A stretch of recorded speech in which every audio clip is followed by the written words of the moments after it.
Hello and welcome back to the virtual classroom. I'm your host, Dr. Olmsted. Today's topic is the second part of our lecture on the settlement of New England. Now, as always, take a moment, hit pause on the screen, jot down the lecture outline, paying particular attention to those keywords at the top. Now that you got it, let's get started. Now, we left off, we're discussing not only the context surrounding why Puritans traveled to New England. We also talked about, of course, what they did when they got there. The independent competency of the carrying trade, the Bible Commonwealth, and then some issues that arose due to religion.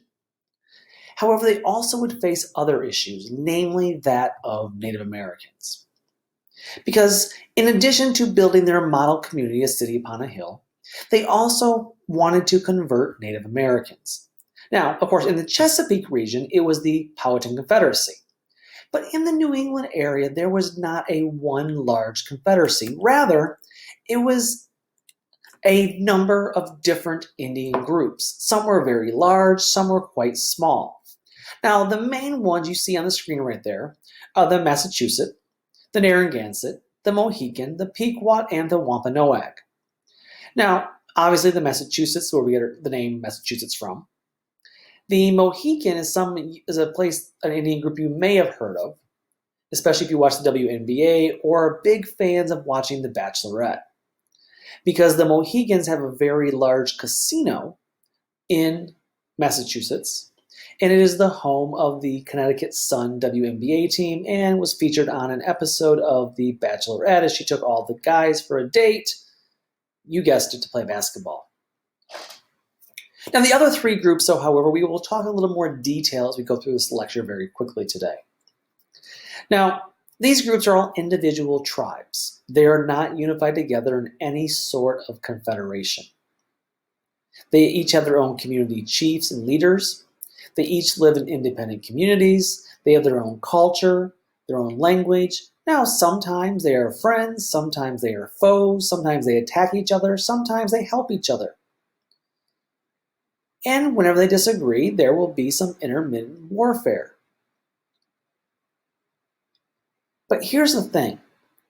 When Indians attack other Indian groups, it's a very different style of warfare than we think of as, modern warfare. Because the reality is, they do not seek to annihilate neighboring tribes. What they want to do is what's called humiliate them. This is a very common theme when it comes to Native American culture and even Native African culture, tribal culture in Africa. Because what they did was they would attack the other group and they would often kill a number of the men. Yes, because that would weaken and humiliate the other tribe. But then they would go one step further in that they would take captives of the women and children. Why? Well, because this will help increase their numbers within their own tribe. So what they did was these women and children may become, slaves for a time. However, often they'll become servants within households of the chief. Often they will intermarry. And within the course of one generation, they become fully adopted into the conquering tribe. In doing so, this is about humiliation and enlarging one's own tribe. This is not about just decimation, wiping out the other tribe entirely. They want to essentially breed them out in a way by taking these captives, though, and enlarging their own tribe in the process. And the goal, often in some of these bigger conflicts, you could easily get 100 to 200 captives after a large battle. Now, and then they would take them back to their camp, they would adopt them into their own tribe, and they would enlarge their tribal group. And their structures looked very similar. This is a carving, actually a wood carving, of what in this case, the Pequot tribe village looked like. They were often semi-permanent structures. They usually have security, usually with some fencing and by a cliff to provide additional support. Well, when the first, Europeans arrived in New England, we talked about, the Pilgrims, And then, of course, in the 1630s, you have a great migration, right, from 1630 to 1640, these 14,000 Puritans coming over. Again, having the Pilgrims come over, these separatists come over, was not that huge of an issue. There was not a lot of warfare because their numbers were small, thus no land competition. But as those numbers grew, and once those numbers exploded during the Great Migration, we start to see a number of instances of conflict. And one of the most prominent ones of them took place in the 1630s, which should make sense. So we had this Great Migration from 1630 to 1640. And of course, in the middle of that, we had the case of Anne Hutchinson. But in 1636, tension reaches a boiling point between the Pequot tribe and the Massachusetts Bay men, these colonists. And in this southern area of New England, we find that there's some pretty darn good farmland, which is, of course, especially in the 1630s, what these newly arrived immigrants want. Remember, they want independent competency of farming. We haven't quite turned to shipbuilding and carrying trade yet. This is still during the Great Migration. So you have this massive amount, 14,000 people flooding in the land, creating land tension and competition. And they begin to ask the Puritans to sign away their land in a series of treaties. And finally, when the Pequot said no, well, peaceful negotiations ends, and therefore they move on to step 2, which is take the land by force. So, in late 1636, the colonists declare war on the Pequot. Fantastic, right? Only one small problem. They have no idea where the Pequot village is. And since they can't bring up Google Maps and find their way there, they have to do the next best thing. Find some other local Indian tribes who are upset with the Pequot to be their guide. And in this case, they find 2 pretty large Indian groups, the Narragansett and the Mohican, who said, sure, we'll help you find the Pequot, we know where it's at, follow us. Now, why would these Indians be willing? Well, even though the Narragansett and the Mohican don't like the colonists either, they figure if they assist the colonists, they'll be rewarded with guns and presumably with captives from the battle. So they join the English, and officially the war will begin in 1637. So they declare war in 1636, they can't find them. So in 1637, we actually have the war. Now, in this community, you see the picture kind of on your screen right now, there are 400 Pequot in the community. So when these men arrive early in the morning, and they find 400 Pequot in the village. And they began to thank their Lord Almighty, because the majority of them were all women and children, because all the men of the village were out hunting big game. And so the English, the Mohican, and the Narragansett sneak up on the community in May of 1637. They attack at dawn and set the community on fire. The men are gone, it's an easy battle.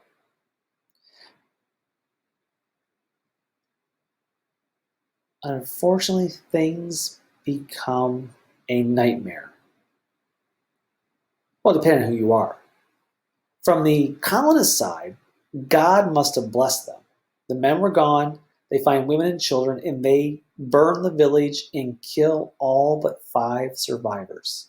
They kill all but 5 people out of 400. This is a massacre. This is mass genocide, this tribe. And of course, the Mohican and the Narragansett are aghast. They look at the English as monsters. These were 400 potential captives that they could have taken, back to enlarge their own tribes. So even though they helped them, they are appalled and aghast and greatly afraid by what kind of people is this that would just massacre women and children like this. And they begin to second guess their alliance with the English, because what will the English do to them? And the results of this, of course, remember, this is appalling to Native Americans, their goal is to humiliate, not to annihilate or exterminate. They spare women and children because, well, it's just called humane, and they can take them as captives. Now, after this attack, the war will continue for another year, and by early 1638, the war is over, and the Pequot tribe, for all intent and purposes, is annihilated. It's gone. It ceases to exist.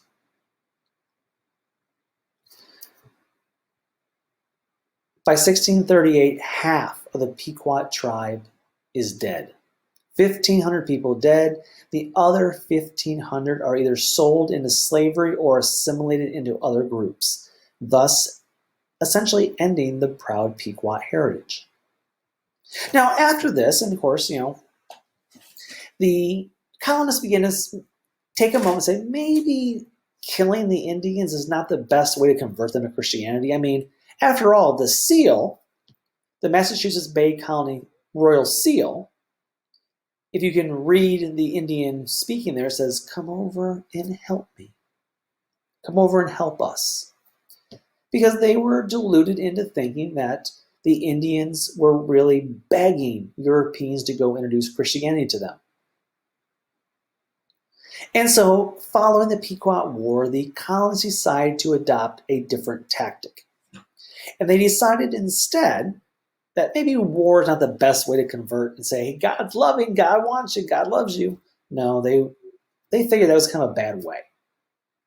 And so they began to form in the 1640s what's called praying towns.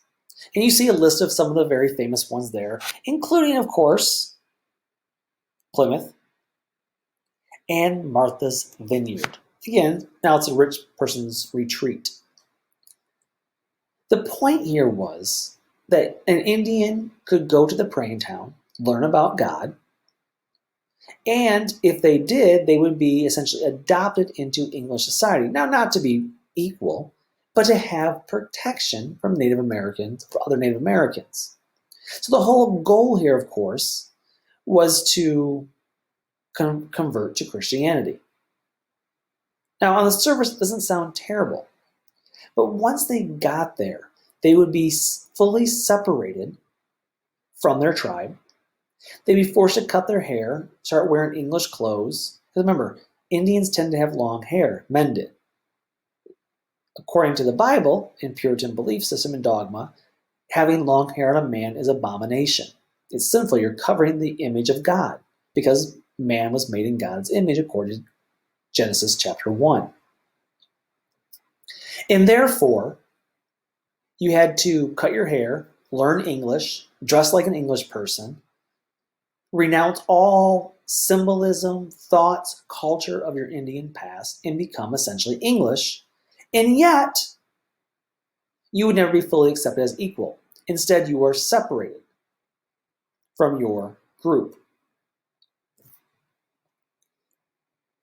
Now, the one benefit here is the English did provide protection for praying town Indians. Remember, you stayed there. They would protect you. You were under their protection now. And so often some weaker, smaller tribes were voluntarily going into praying towns because they needed protection to avoid being humiliated and possibly exterminated at the hands of the English or other larger neighboring tribes.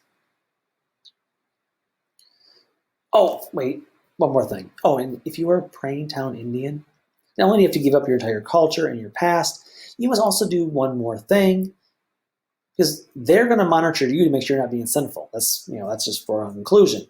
But Native Americans have to prove their loyalty to the English by spying on your fellow Native Americans. So remember, you can leave the town and go out a little. You must always come back. But while you're out, you better be spying. And of course, we all know what snitches get. And so they become colonial informants.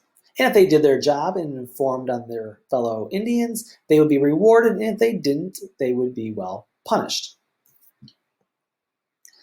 Now, so in the 1640s, this begins to be established. Now, the reality is this was a really half-hearted effort by the New England colonists to convert Indians. They were never fully serious, but they initially, hey, yeah, this is a great idea. But within 20 years, by the 1660s, most praying towns have kind of fizzled out. It was kind of a half-hearted effort. And again, this really kind of shows that the lack of this English initiative really shows that the main goal was not convert, but rather remove Indians from their land because they want the land to grow crops, to spread out and create their model society. However, by the 1670s, at least a few praying towns still existed. It's at one of these praying towns that begins our next story. You see, in 1675, there was a group of praying town Indians who informed the English that there was an uprising coming from the Wampanoag tribe. So they informed them that there's an uprising coming, and they did their job. They were spies. They came back. They informed the English. Well, this upset the Wampanoag Indians. And so the Wampanoag Indians actually captured these Indian spies and executed them. Now, in the minds of the Wampanoag, this was an Indian on Indian crime. They informed the English. We dealt with the problem. Case closed. Not so fast. Because the English believed that these Indians, because they were praying town Indians, they were under their protection. So now these Wampanoag Indians who had killed these snitches felt they needed to get justice for them in bringing these Wampanoag Indians to trial under English law. And so sure enough, they captured these Indians who had killed the informants, and they were found guilty of murder, and punishment was execution. And 3 Wampanoag Indians were hanged by the British for killing the informants. Now again, the Indians saw this as a great injustice because while the English saw this as okay, case closed, justice was served, they killed our praying town Indians, we killed them, life is good. The Indians, however, the Wampanoag said, no, wait, hold on. This was Indian on Indian issue. Why are you getting involved here? Again, there's a cultural disconnect between how the Indians saw things and how the British saw things. Nonetheless, by 1675, the Wampanoags are beyond angry. They're already been pushed to their limits by the British thanks to them stealing land. They're encroaching on their land. And by 1675, they are ready to go on the offensive. And they begin in the spring of 1675 to attack English towns. And this, in turn, will create a popular uprising throughout New England region. Not just the Wampanoags, but the majority of the Wampanoag tribe in the tribes. But it begins as sporadic all throughout the colony, all these popular uprising among Native Americans attacking British towns. This becomes one of the bloodiest wars in colonial history between Indians and colonists. It soon becomes a full-scale war that is collectively called Metacom's War. It's also known as King Philip's War. Why? Because the English blamed one tribal leader of the Wampanoags whose name was Metacom. Now, Metacom was a person who grew up knowing the English, living by them, playing with English kids. He knew them. By the time he becomes chief, he has to take a stand because they're encroaching on their land. Of course, we have the issue of the Praying Town Indian execution. He was not, remember, there's no confederation in New England like there was in the Chesapeake. He's not the leader of all these Indian tribes. He's not a leader of all, he's not a war leader in that sense. He's a leader of one tribe, the Wampanoags. And despite this fact, the British basically blame it all on him, even though he was only the leader of one tribe. He was not some mastermind like Opie Kankano was. He was just, and again, it's not he wasn't a good warrior, but he was not the same, didn't have the same leadership that they had in Chesapeake. Now, the reason it's called two names, his name was Metacom, that's his Indian name. He also had adopted an English name for when he dealt with the English, and he was known as King Philip. Remember, they thought of him as being this big leader of the majority of Indians in the area, and the reality was, well, he was in charge of a lot of Indians, not all of them. Again, no confederation. And initially, the Indians have great success. They don't really need a leader because they're all fed up, they're all ready to attack. The colonists at that time, in 1675, have about 90 towns, and the Indians successfully attacked 52 of them.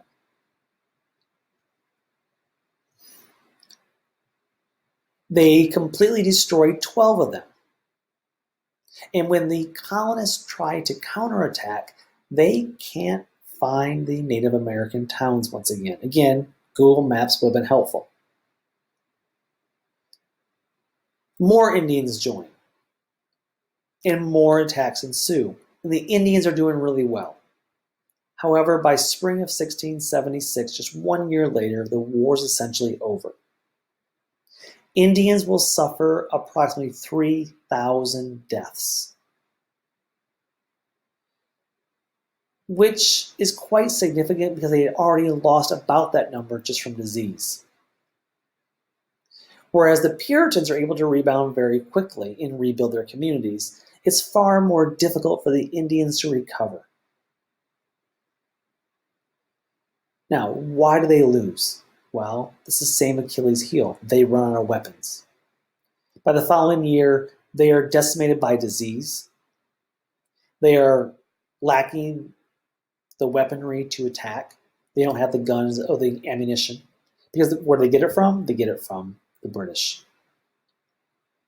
And by the time we get to the end of the 1670s, any natives who remain in New England are forced onto these proto reservations, much like we saw in the Chesapeake, and they will fully lose their land.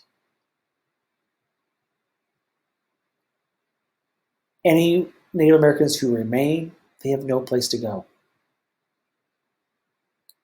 This is a no-win situation for the Native Americans. At the conclusion of Metacom's War, King Philip's War in 1676, Indian resistance in New England is done. This will mark the end of resistance, much like we saw at the conclusion when Opechancanough was killed. Once they lost this major battle, the Indians are so decimated by war, by disease, and lack of ammunition, they have no choice but to surrender and basically live on these proto-reservations or try to escape further west away from where the Europeans are. And so, by the time we get to 1700, there were only 2,000 Native Americans left in the Massachusetts, New England area compared to the 70,000 colonists. The end result of the Chesapeake and New England Indians is essentially the same. Colonists dominate. Indian resistance ends and colonists take their land. They are removed, and now the colonists are free to spread out. Now, I usually show a video at this point. I have a great video that shows you in detail very good imagery of King Philip's War and the process thereof. I will try to get the link for you below, but either way, we're going to stop here. When we come back next time, we will talk about, we talked about Chesapeake, we talked about New England. There's a large region in the center that we call the middle. And we'll talk about that in our next lecture. Until then, take care and bye-bye.